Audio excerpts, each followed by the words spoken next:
druge, neka čudna vremena. Čuo se rafala zvuk, to prijatelj svog prijatelja s metkom u leđa isprati na posljednji put.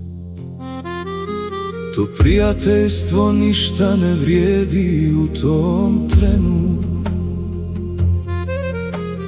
Prestade da voli i poštuje tu sjenu. Bol rafala jeste zemaljska bol, ali bol iz danog prijateljstva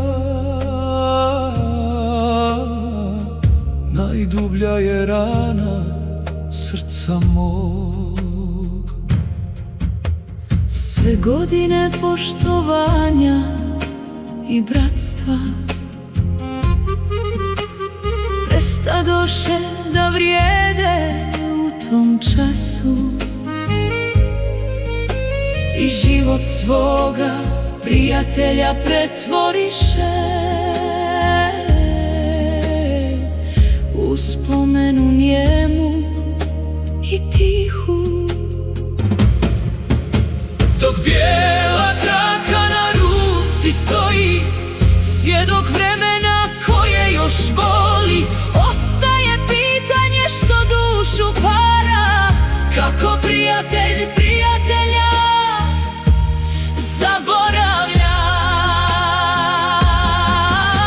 A najviše boli tišina stara, kad komšija za komšiju više ne mari,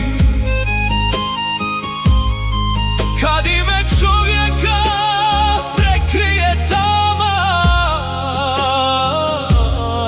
istina ostane da svijetli među nama.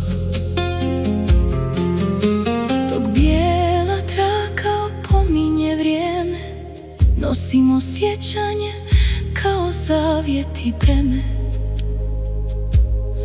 jer mrtvi ne traže ni osvetu ni slavu,